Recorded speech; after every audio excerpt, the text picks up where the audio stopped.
Conseil scolaire de l'État de l'Illinois.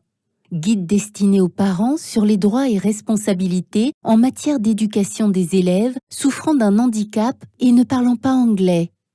Lydia Gvinta, conseillère principale, département multilingue, Conseil scolaire de l'État de l'Illinois, Sommet des parents 2020, équité, qualité, collaboration, communauté, présentation générale, définition, programme ChildFind, système de programme de soutien à plusieurs niveaux, MTSS, orientation et évaluation, catégorie d'admissibilité, programme d'éducation individualisée, PEI, environnement le moins restrictif, élèves apprenant l'anglais et suivant un PEI de transition.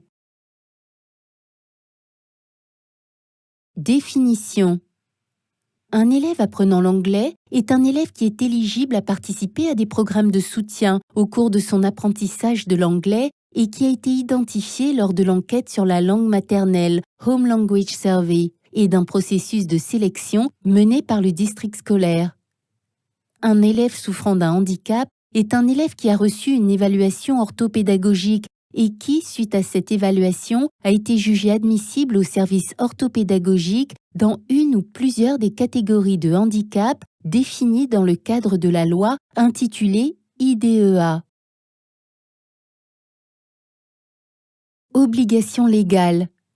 Toute autorité éducative locale, LEA, doit proposer aux élèves apprenant l'anglais un programme éducatif individualisé, PEI, incluant à la fois des services linguistiques et orthopédagogiques. Les districts scolaires doivent fournir aux élèves apprenant l'anglais et souffrant d'un handicap les services de soutien linguistique ainsi que les services liés au handicap auxquels ils ont droit en vertu de la loi fédérale.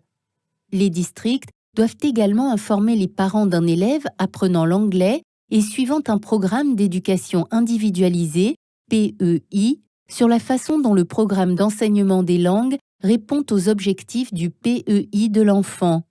Les départements sont conscients que certains districts scolaires ont une politique formelle ou informelle en matière de services non mixtes, par exemple une politique permettant aux élèves de bénéficier soit de services de langue anglaise, soit de services orthopédagogiques, mais pas les deux à la fois.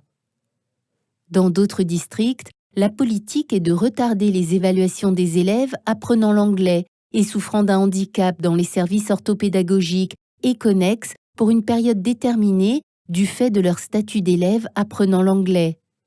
La loi intitulée IDEA et les lois fédérales sur les droits civils interdisent de telles politiques et les départements attendent des agences d'éducation étatiques, SEA, qu'elles examinent ces politiques pour savoir si les districts respectent bien la loi fédérale.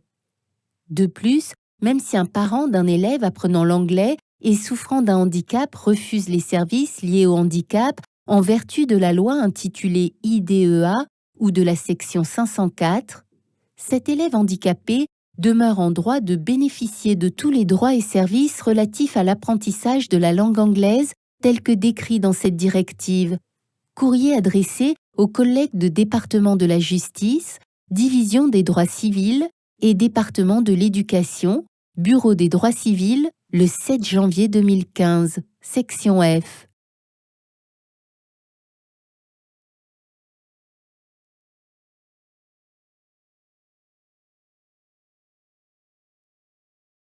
Programme ChildFind. Si vous pensez que votre enfant apprenant l'anglais souffre également d'un handicap, sachez que les districts scolaires refusent parfois l'évaluation orthopédagogique aux élèves apprenant l'anglais. La raison invoquée par ces districts est qu'ils ne procéderont à une évaluation qu'une fois que votre enfant maîtrisera correctement l'anglais. La réglementation actuelle interdit cette approche. Lorsqu'un enfant est présumé souffrir d'un handicap, l'évaluation ne doit pas être retardée du fait qu'il apprend l'anglais.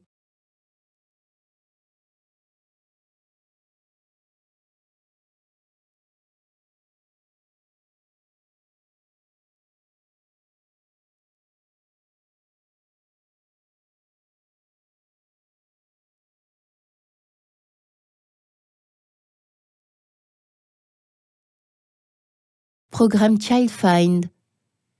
Toutefois, c'est parfois l'inverse qui se produit avec les élèves apprenant l'anglais. Un enfant est orienté vers des services orthopédagogiques uniquement parce qu'il ne parle pas couramment l'anglais. Le fait de ne pas parler anglais n'est pas un handicap. Ne pas parler anglais ou ne pas parler couramment anglais ne peut être un facteur déterminant dans la prestation de services orthopédagogiques. Si votre enfant ne souffre d'aucun handicap, les programmes pédagogiques destinés à l'apprentissage de l'anglais ne doivent lui être proposés que dans le cadre d'une classe bilingue et non dans le cadre d'une classe adaptée.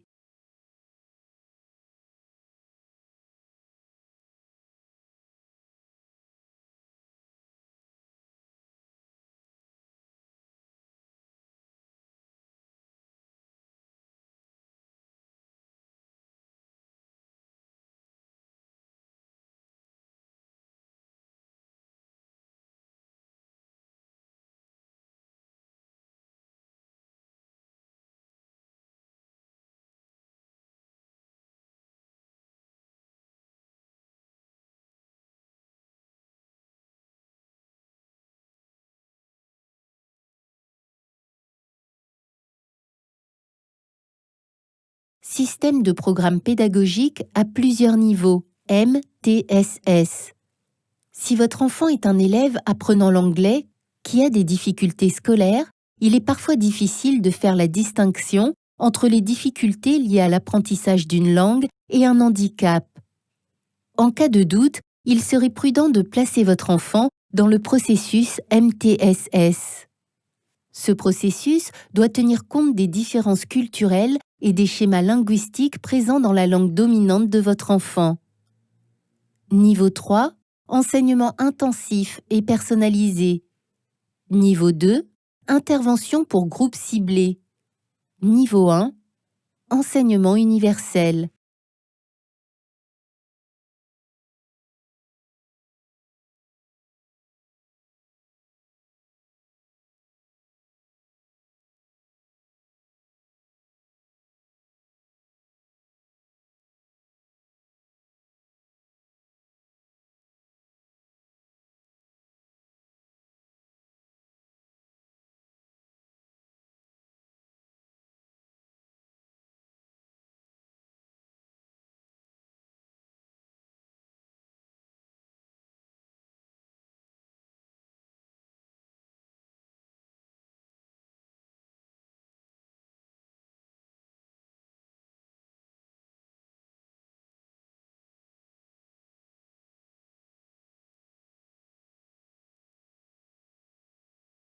Système de programme de soutien à plusieurs niveaux, MTSS.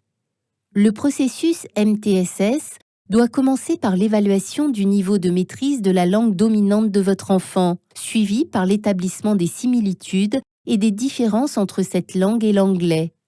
Ces informations doivent ensuite servir à créer les 3 niveaux d'action MTSS.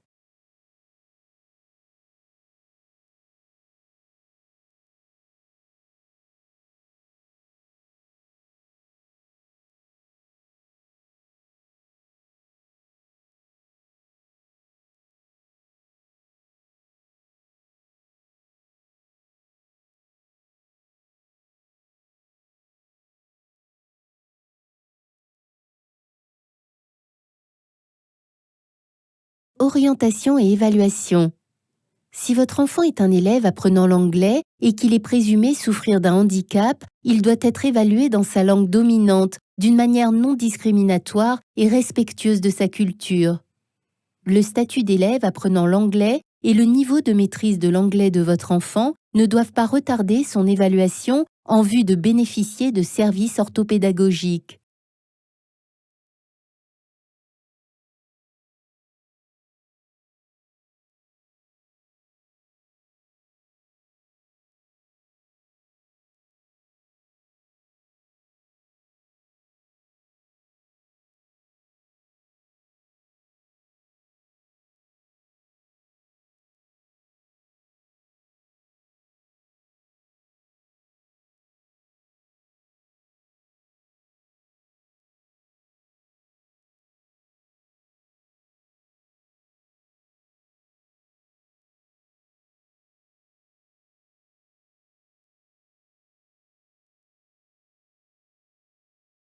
Orientation et évaluation.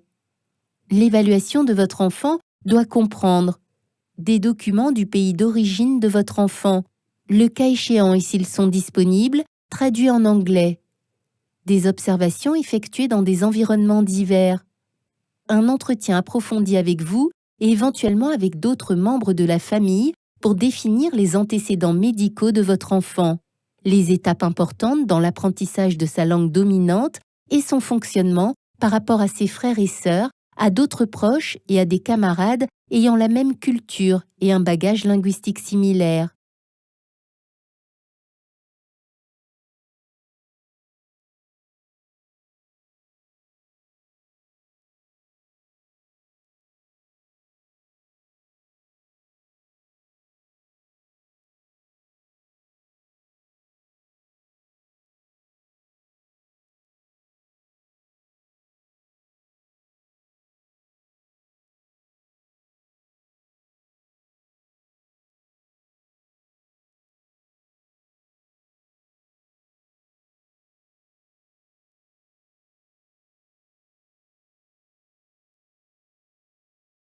Orientation et évaluation. Si vous et d'autres membres de votre famille, participant au processus d'évaluation, ne parlez pas couramment anglais, tous les échanges doivent se faire par le biais d'un interprète qualifié prévu par le district scolaire.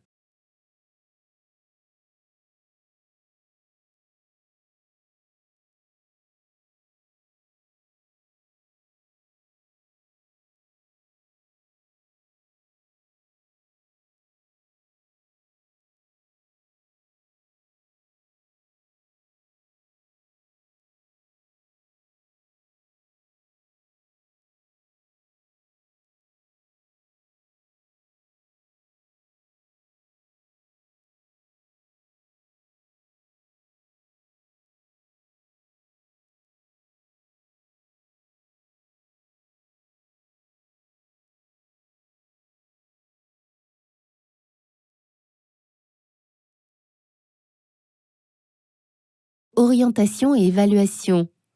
En outre, les évaluateurs doivent utiliser des outils adaptés pour évaluer les performances de votre enfant dans sa langue dominante. Tenir compte des progrès de votre enfant dans l'enseignement bilingue et dans les classes dispensant un programme pédagogique bilingue anglais seconde langue ESL. Définir les autres besoins en matière d'information.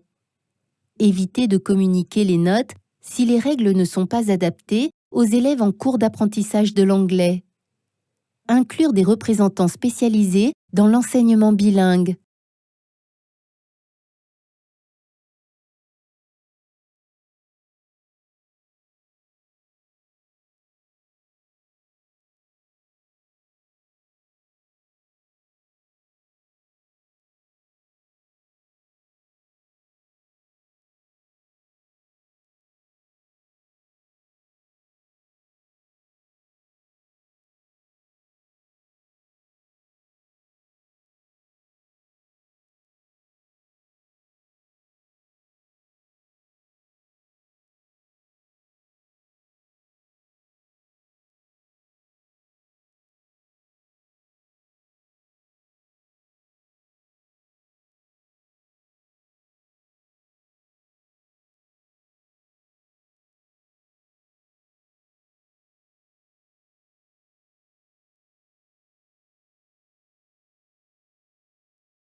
Catégorie d'admissibilité.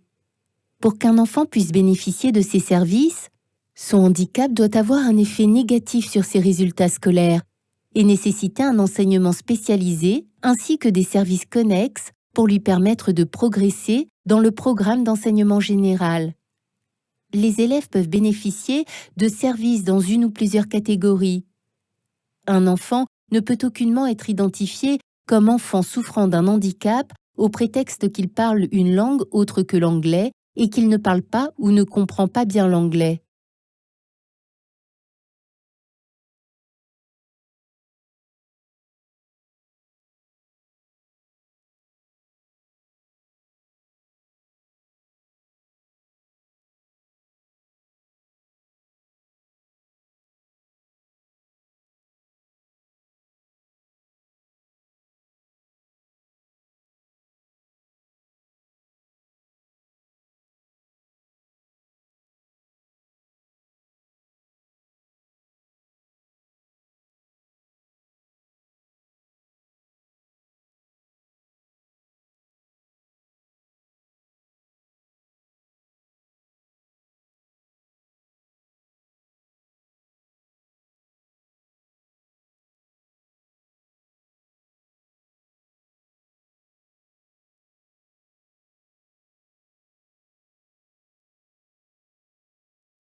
catégories d'admissibilité. Votre enfant peut être identifié aux fins de services orthopédagogiques dans l'une des 14 catégories suivantes: handicap multiple, déficience orthopédique, autres troubles de la santé, troubles spécifiques à l'apprentissage, troubles de la parole et du langage, traumatisme cérébral, déficience visuelle, troubles du spectre autistique, surdité et cécité, surdité, retard de développement, handicap émotionnel, déficience auditive, déficience intellectuelle.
Admissibilité au programme de soutien bilingue. L'évaluation orthopédagogique ne régit pas l'admissibilité au programme de soutien bilingue. De même, l'examen d'éligibilité au programme de soutien bilingue ne détermine pas l'éligibilité au service orthopédagogique. Un élève ne peut être identifié comme élève apprenant l'anglais que si au moins une question de l'enquête sur la langue maternelle a reçu une réponse positive. Un élève a été jugé éligible selon les résultats de la sélection, à condition que le district scolaire ait eu recours à un examinateur adapté. Pré-IPT, école maternelle. WIDA modèle, du premier semestre de la maternelle au premier semestre de first grade. WIDA screener, deuxième semestre de first grade à 12th grade.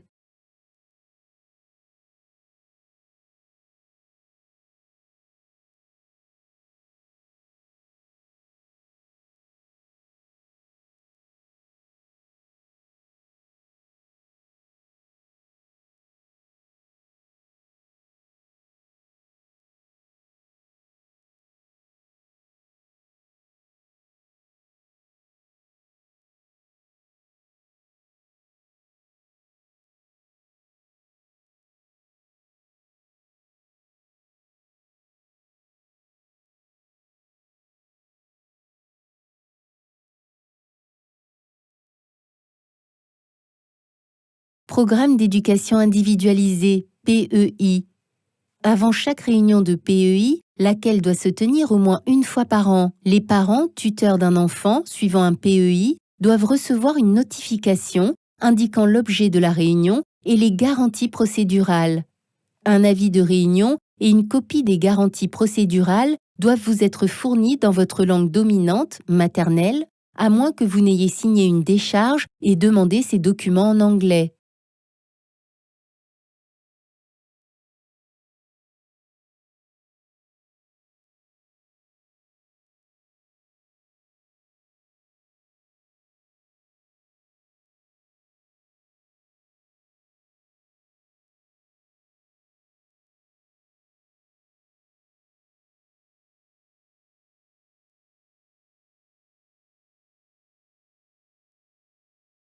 Programme d'éducation individualisée, PEI.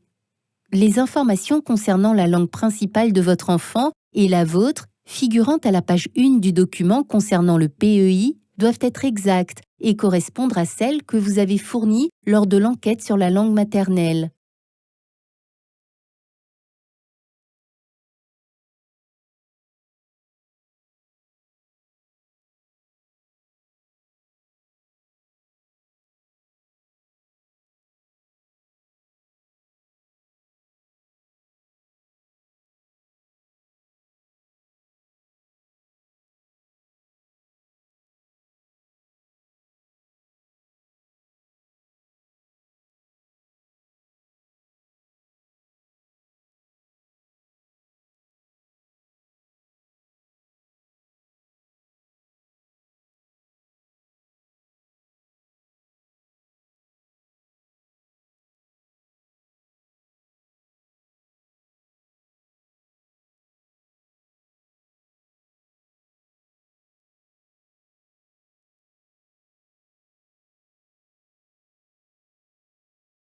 Programme d'éducation individualisé, PEI. Si votre langue dominante, maternelle, n'est pas l'anglais, le district doit prévoir un interprète pour toutes les réunions concernant le PEI et inscrire son nom dans les informations concernant les autres participants. Le district ne peut pas vous demander de renoncer à votre droit à la présence d'un interprète pour votre enfant lors des réunions concernant le PEI.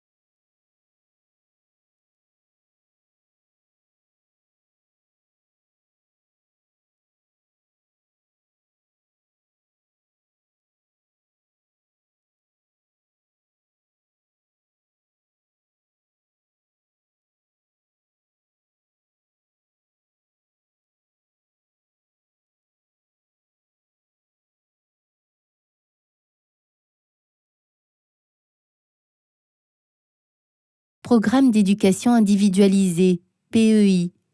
Si la langue dominante de votre enfant n'est pas l'anglais, un spécialiste bilingue participera vraisemblablement aux réunions concernant le PEI.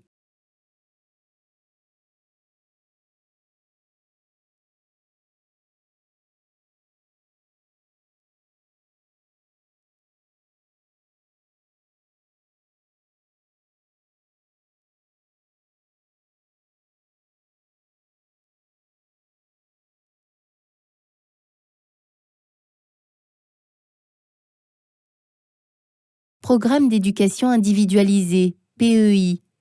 Le PEI de votre enfant doit comprendre les éléments suivants: les besoins en matière de communication de votre enfant et son niveau actuel de maîtrise de l'anglais et de sa langue dominante.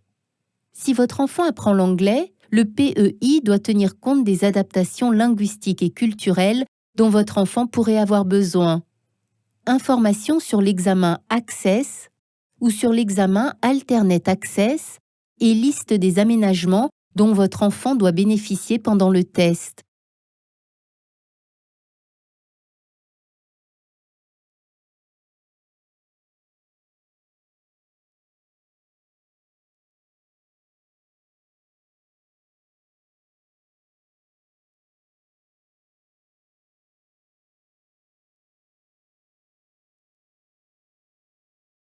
Environnement le moins restrictif. Tous les élèves suivant un PEI, y compris ceux parmi eux qui apprennent l'anglais, ont le droit de bénéficier d'un enseignement aux côtés de camarades non handicapés dans la plus large mesure possible. Un élève apprenant l'anglais et suivant un PEI qui, selon les résultats de l'examen Access, doit être placé dans un programme d'enseignement bilingue de transition à temps plein, peut être transféré vers un programme d'enseignement bilingue de transition à temps partiel par une équipe du PEI, à condition que ce changement soit bénéfique pour l'élève sur le plan pédagogique et qu'il permette de le placer dans un environnement le moins restrictif possible.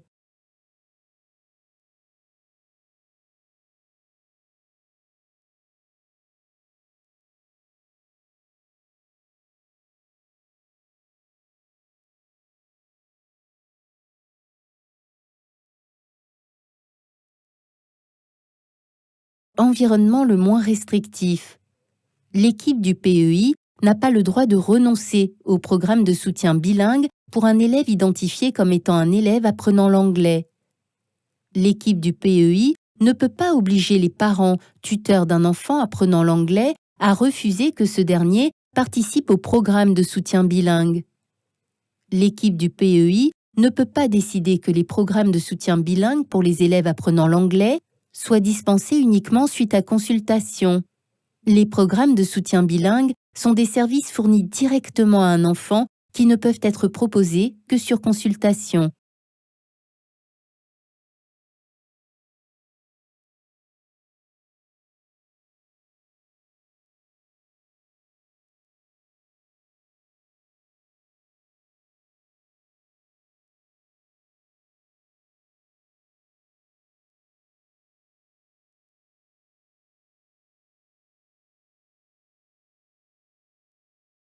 élève apprenant l'anglais et suivant un PEI de transition. Certains élèves plus âgés, suivant un PEI, fréquentent l'école jusqu'à leur 22e anniversaire, après avoir suivi tous les cours obligatoires au high school, lycée. Si un élève dans ce groupe souffrant d'un handicap et dont la maîtrise de l'anglais est limitée est inscrit dans une école américaine pour la première fois, cet élève doit passer un examen afin de bénéficier d'un programme de soutien bilingue, bien qu'il ne soit plus tenu de suivre un enseignement scolaire.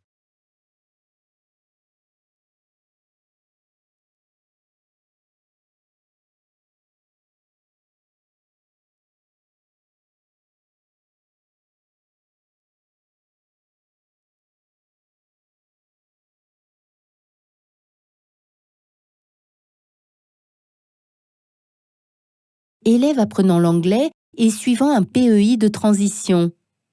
Un élève apprenant l'anglais suivant un PEI qui a répondu aux exigences du district scolaire en matière d'obtention du diplôme de fin d'études, mais qui est toujours inscrit et qui bénéficie de services orthopédagogiques, programmes de compétences essentielles, programmes de formation professionnelle, etc., doit également bénéficier de programmes de soutien bilingue.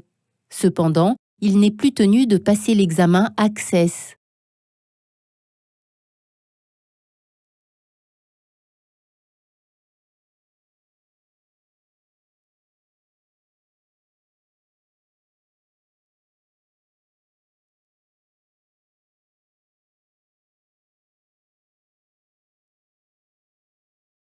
Vous avez des questions? Département multilingue 312 814 38 50 multilingual@isbe.net